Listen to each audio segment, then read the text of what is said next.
Hello dear learners, PG is here and welcomes you in PG point. तो आज के session में हम बात करने जा रहे हैं CSJMU बीएड सेकेंड सेमेस्टर के जितनी भी क्लासेस हैं, जितने भी पीडीएफ्स हैं, फ्री ऑफ कॉस्ट वाली जो क्लासेस हैं पेडागोजी की आपको नहीं मिल रही हैं, वो सब कैसे मिलेंगी और अब आपको अपनी पढ़ाई को किस तरीके से करना है, इन सब के विषय में चर्चा कर रहे होंगे। तो देखिए, जैसा कि आप लोगों को पता है कि एग्जाम्स शुरू हो रहे हैं 25 से 26, 27, 28 और फिर आपको गैप मिलेगा 31 को होगा। लेकिन बहुत से ऐसे बच्चे होंगे जिनका हो सकता है 25 को पेडागोजी वाला पेपर ना हो, 26 को। बहुत से ऐसे बच्चे होंगे जिनका 27 को पेडागोजी वाला पेपर नहीं होगा, उनका पहले ही दोनों में हो गया होगा। तो आपके अपने ग्रुप्स क्या हैं ये आप अपना देख लीजिएगा, उस बेसिस पे आप अपनी स्कीम को देख लीजिएगा, है ना।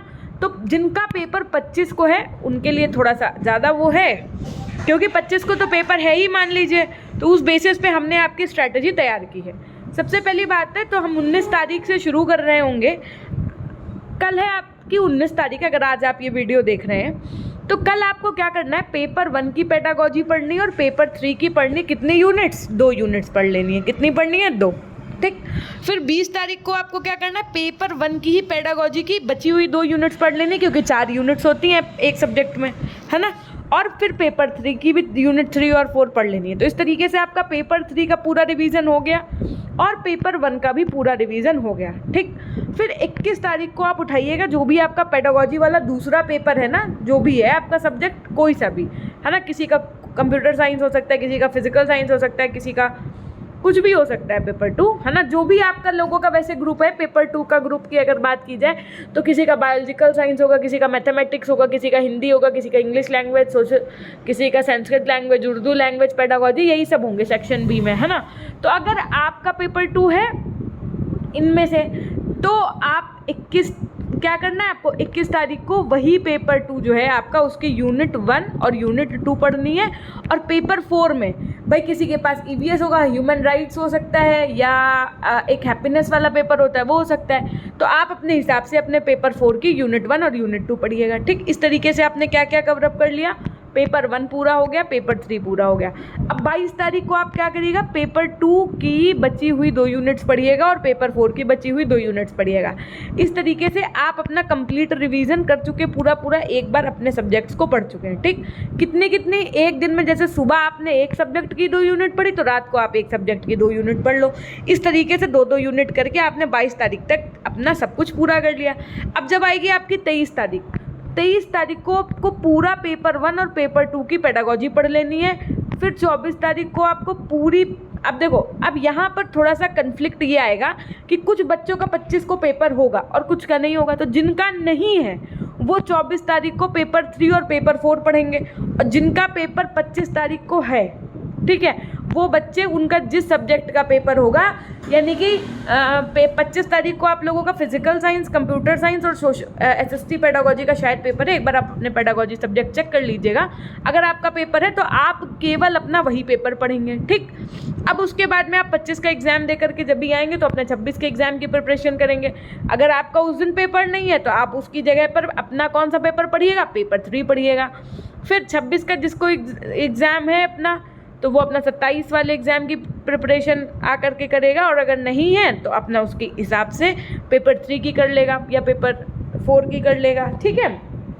तो इस तरीके से आपके ये 2-2 बार पूरा रिवीजन हो जाएगा, और आपको जो गैप मिलेगा 29-30 का, वो EVS और आपको आपके एजुकेशन फॉर हैप्पीनेस और ह्यूमन राइट्स के लिए मिलेगा। तो इसलिए पेपर 4 पे आपको बहुत ज़्यादा जोर नहीं देना है, क्योंकि पेपर 4 के पहले तो आपको गैप मिल ही रहा है ना। सबसे ज़्यादा आपको किस पे जोर देना है, अपने दोनों पेडागोजी सब्जेक्ट्स पे और टेक्नोलॉजिकल पर्सपेक्टिव ऑफ एजुकेशन पे। ठीक है। इतनी बात समझ में आ गई होगी, होप सो। अब देखो बात समझ, अब हम आपको बताते हैं कि PDF कहाँ मिलेगी। सबसे पहले तो PG पॉइंट ऐप इंस्टॉल कर लो। ऐप इंस्टॉल करने के बाद में आप जैसे ही ऐप में आएंगे, आपको कहीं नहीं जाना है। कहाँ जाना है मैम? फिर हमने कहा कोर्सेस के सेक्शन में जाइएगा। ठीक। जैसे ही आप कोर्सेस के सेक्शन में जाएंगे, क्लिक करेंगे, आपको यहाँ पर तो पेड दिख रहा है, पेड पे क्लिक ना करके फ्री वाला पहले हम बता रहे हैं। ये देखो, उसके नीचे फ्री कोर्स दिख रहा है, यहाँ पर सी ऑल पे क्लिक करिएगा। जैसे ही आप सी ऑल पे क्लिक करेंगे, स्क्रॉल करिएगा, ये देखिए आपके पास पूरी है शिक्षा के तकनीकी परिप्रेक्ष्य और पर्यावरणीय शिक्षा की पूरी प्लेलिस्ट। ठीक। इस तरीके से, और ये रही आपके पास शिक्षा के तकनीकी परिप्रेक्ष्य की पूरी PDF। ठीक, इस तरीके से आप ये 3 प्लेलिस्ट हैं, आराम से आप पूरा कवर अप कर सकते हैं। एक तो ये और एक आपकी ये। तो यानी कि जिनके पास पेपर 3 तो सबका एक ही है टेक्नोलॉजिकल, तो आप सब लोग इससे ही प्रिपेयर करिएगा। पेपर 4 में जिनके पास EVS है वो बहुत आराम से प्रिपेयर कर सकते हैं। ठीक, यहाँ से आपने जैसे पर्यावरणीय शिक्षा वाली प्लेलिस्ट पे क्लिक किया तो ये देखिए आपके पास सारी, ये इस पर टच करोगे तो क्लास चलने लगेगी, इस पर टच करोगे तो PDF खुल करके आ जाएगी। ठीक, इस तरीके से आप कवर अप कर सकते हैं। अब जिनको पेडागोजी नहीं मिल रही है क्लासेस, वो सबसे पहले अपने YouTube पे सर्च करिएगा PG पॉइंट पे आइएगा, आपको ऐसा इंटरफेस दिखेगा, आपको यहीं पे क्लिक कर देना है। जैसे ही आप यहाँ पर क्लिक करेंगे आपके सामने ऐसा पेज खुल करके आ जाएगा। फिर देखो यहाँ पर होम वीडियो शॉर्ट्स लाइव दिख रहा है, इसके जस्ट साइड में आपको प्लेलिस्ट दिखेगा एक, है ना। अभी हम आपको दिखाते हैं कि कहाँ मिलेगी क्लास। प्लेलिस्ट दिख गया। अब प्लेलिस्ट में आपको ये सब जो क्लासेस दिख रही हैं वो 4th सेमेस्टर की हैं ऊपर। अब आप इसको नीचे धीरे धीरे स्क्रॉल करिएगा ऐसे करके। फिर आप देखो यहाँ पर जो बच्चे कहते हैं हमको क्लास नहीं मिल रही मैम, क्लास नहीं है, all subject pedagogy MCQs marathon, ये सारे सब्जेक्ट की पेडागोजी की मैराथन आपको यहाँ पर मिल जाएगी। और जो ये सबसे पहली क्लास है ना शिक्षण विधियों वाली, ये सभी के पेपर में आएगी, चाहे आपका कोई सा भी पेडागोजी सब्जेक्ट हो, कोई सा भी हो, कॉमर्स हो, फाइन आर्ट्स हो, होम साइंस हो, SST हो, कुछ भी हो। तो पहली वाली क्लास तो सबको देखनी है, ट्रिक के साथ में याद करवाया है हमने। उसके बाद में ये रही आपकी शिक्षा के तकनीकी परिप्रेक्ष्य की क्लास, 36 क्लासेस हैं, आपको ये देखनी थी। उसके बाद में आप स्क्रॉल करते हैं यहाँ पर आपको 61 क्लासेस पर्यावरणीय अध्ययन की मिलनी थी। देखो है ना क्लासेस की नहीं है, बताओ। अब जैसे मान लीजिए आपने पेडागोजी वाले पे क्लिक किया, ठीक, तो ये देखो ये तो 2 नंबर यहाँ से सबके पक्के ही हैं मान लो, क्योंकि ये सबके में पूछा जाएगा। अब यहाँ पर कुछ बच्चों को मिल जाएंगे, भले कुछ बच्चों को ना मिले उनकी, कुछ जैसे फिजिकल साइंस की सारी मिल जाएंगी, मैथ्स पेडागोजी की सारी मिल जाएंगी, तो जितनी है आप उनसे अपना मैनेज करिएगा। अब बात आती है कि मैम हमें PG पॉइंट ऐप पे पेड का भी सेक्शन बता दीजिए। हमने कहा जैसे कि मान लीजिए कि आपको ना एकदम बढ़िया से प्रिपरेशन करनी है, तो आपको क्या करना है, वहाँ पर फिर कोर्सेज पे जाना है। किस पे क्लिक करना है, कोर्सेज पे क्लिक करना है। कोर्सेज पे जैसे ही आप क्लिक कर देंगे उसके बाद में आपके सामने कुछ ऐसा इंटरफेस खुल करके आ जाएगा। पेड कोर्सेज पे सी ऑल पे क्लिक करिएगा, सबसे पहली PDF आपको शिक्षा के तकनीकी परिप्रेक्ष्य ये दिखेगी और EVS की ये दिखेगी।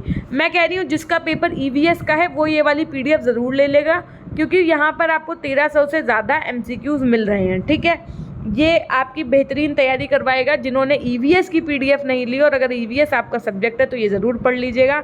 तकनीकी परिप्रेक्ष्य है तो ये ले लीजिएगा आप। ठीक, इसके अलावा पेडागोजी की मैम हमने कहा पेडागोजी में केवल हमारे पास फिजिकल साइंस पेडागोजी है, सोशल साइंस पेडागोजी है और आपकी बायोलॉजिकल साइंस पेडागोजी है। तो जिन्होंने नहीं ली है और वो लेना चाहते हैं PDF, तो यहाँ पर आप नीचे स्क्रॉल करेंगे ना तो ये भी मिल जाएंगी। ठीक, वैसे सोशल साइंस पेडागोजी में तो अच्छे क्वेश्चन है, 1000 से ज़्यादा क्वेश्चन है, अगर आप चाहते हैं तो आप ले सकते हैं। ठीक, अब बात आती है कि अब हमने आपको पहले भी ये बात बताई हुई थी, क्या बताया हुआ था कि आप लोग अपनी प्रिपरेशन को, खास करके हमने आपसे उन बच्चों से कहा था भैया पेडागोजी की प्रिपरेशन आप अपने आप से करिएगा, शुरू में ही बता दिया था। क्यों? क्योंकि पेडागोजी के आपको अंदाज़ा है कि कितने सब्जेक्ट हैं। अगर मैं यहीं से जोड़ लूँ तो 3 3 6 7 8 9 10 11 12 13 14 15 16 17, इस तरीके से 17 18 सब्जेक्ट्स हैं। तो इनको करा पाना, या ये माइनस भी कर दो अगर, तब भी 15 to 16 सब्जेक्ट्स हैं। अब इनको करवा पाना एक बहुत टफ टास्क है मेरे लिए, है ना। इस वजह से हमने आपको पहले ही कहा था कि पेडागोजी की बुक्स, जिसने भी मुझसे पूछा मैंने सबको यही सजेस्ट किया था कि आप लोग पेडागोजी की बुक्स ले लीजिएगा। अब कुछ बच्चों ने तो ले ली होंगी, पढ़ रहे होंगे, कुछ बच्चों ने सोचा होगा एग्ज़ाम टाइम पे ही पढ़ लेंगे, तो अब उनको प्रॉब्लम हो रही होगी। तो प्रॉब्लम ना हो इसलिए अभी भी आप लोग अपना मार्केट से कुछ जैसे गोल्ड सीरीज़ है या कुछ भी अपने पढ़ने के लिए अच्छा सा ख़रीद लो, है ना। अगर नहीं मिलता है मान लीजिए, तो फिर जितना मेरे पास है वीडियोस में और PDFs के फॉर्मेट में आप वो पढ़ लीजिए। ठीक, और अगर इसके अलावा आपको इशू आ रहा है कि मैम अभी भी क्लास नहीं मिल रही है या कुछ भी, तो आप हमें कहाँ बता सकते हैं, PG पॉइंट ऑफिशियल के नाम से हमारी इंस्टाग्राम ID है, वहाँ पर आप हमें मैसेज कर सकते हैं। और उसके अलावा PG पॉइंट 100@gmail.com पे आप हमें तब मेल पे मैसेज करिएगा। जैसे मान लीजिए आपने एक PDF ली, ठीक है, PG पॉइंट पे पेड वाली, और अगर उसमें कुछ मतलब नहीं ओपन हो रही है या आपके साथ कुछ इशू हो गया, कभी कभी क्या होता है, बच्चा पेमेंट करता है तुरंत बैक कर देता है, तो तुरंत बैक नहीं करना होता है, एक आध सेकंड रुक जाना होता है, फिर वो इशू आ जाता है। तो उसके लिए हम बैठे हैं, वो सही हो जाता है 1 मिनट में। तो pg.100@gmail.com पे आप मैसेज कर सकते हैं अगर आपको कोई समस्या है तो। इसके बाद हम एक वीडियो कॉमन बनाएंगे 4th सेमेस्टर और 2nd सेमेस्टर वाले बच्चों के लिए कि आपको पेपर अटेम्प्ट कैसे करना है, क्योंकि बहुत बच्चों का छूट जाता है ना, तो पेपर अटेम्प्ट कैसे करना है इसका वीडियो बहुत जल्दी आने वाला है। तो जुड़े रहिएगा हमारे साथ, हमारे चैनल के साथ में। चैनल को सब्सक्राइब जरूर कर लीजिएगा, वीडियो को शेयर जरूर कर दीजिएगा। पीजी पॉइंट के नाम से हमारा टेलीग्राम चैनल है, यहाँ से जरूर जुड़ जाइएगा। अगर अभी तक लाइक नहीं किया तो लाइक करिएगा, कमेंट सेक्शन में कमेंट करिएगा। मेरी जगह शायद आप भी होते तो आप भी यही करते, इतने पेडागोजी सब्जेक्ट्स कोई नहीं पढ़ा सकता है एक बार में, है ना। और उसके बाद में अगर अभी तक आपने चैनल को सब्सक्राइब नहीं किया तो सब्सक्राइब करिएगा। One of the best content, अब देखो 3rd सेमेस्टर से आप ही लोगों के लिए, वैसे भी आप लोगों, देखो अभी सेमेस्टर प्रणाली लागू हुई है, कोई सिलेबस तो चेंज हुआ नहीं है, 6 महीने पहले आपसे पहले वाले बैच के बच्चों को पढ़ाया है। तो आप ये नहीं सोचो कि हाई ये तो क्लासेस पुरानी है, भाई पुरानी कुछ नहीं है, सारी नई सेमेस्टर प्रणाली से ही ये शुरू किया है मैंने। तो आप बिल्कुल कतई चिंता नहीं करिए, आराम से पढ़िए, जो टॉपिक्स क्लियर नहीं है उन पे फोकस करिए और अपनी स्टडी को इतना अच्छे से करो कि बहुत बढ़िया परसेंटेज से पास हो। बस कभी कभी क्या होता है, पेडागोजी सब्जेक्ट्स में थोड़े से प्रॉब्लम्स आती हैं, बच्चे जो पेडागोजी का पेपर होता है उसमें नहीं अच्छा स्कोर कर पाते हैं। पिछली बार ऐसा ही हुआ, क्योंकि पेपर जो होता है वो, जैसे मान लीजिए फिजिकल साइंस वालों का आसान हो गया तो कंप्यूटर साइंस वालों का कठिन आ गया, पता चले SST का ईजी आ गया तो फिजिकल साइंस वालों का टफ आ गया। ये सब चीज़ें हो जाती हैं, लेकिन उस चीज़ के लिए इतना ज़्यादा लोड नहीं लेना है ना। आपका पेपर अच्छा होगा, परसेंटेज अच्छे आएंगे, क्योंकि अब तो ग्रेडिंग सिस्टम हो गया है, तो ग्रेड्स के अकॉर्डिंग होगा, परसेंटेज की कोई अहमियत नहीं रह जाएगी आगे चल के, है ना। तो लोड लेने की आवश्यकता नहीं है, बस अच्छे से पढ़ाई करिए, अपना आप बेस्ट दो, बस और कुछ नहीं, है ना। तो करेंगे हम सेशन को यहीं से एंड मिलते हैं हम आपसे नेक्स्ट क्लास के माध्यम से, क्लास या वीडियो के माध्यम से। तब तक के लिए अपना ध्यान रखिएगा, हमेशा खुश रहिए, मुस्कुराते रहिए, कभी अपने लिए तो कभी अपनों के लिए। बहुत ज़्यादा पक्का वादा नहीं करेंगे हम आपसे, लेकिन हमारा प्रयास यही रहेगा कि हम आपको 29 और 30 तारीख को खुद लाइव आकर के EVS पढ़ाएंगे, जब आपकी छुट्टी होगी EVS के पहले, ठीक। बाकी आप इन्हीं वीडियो से, इन्हीं PDF से अपना काम चलाइए।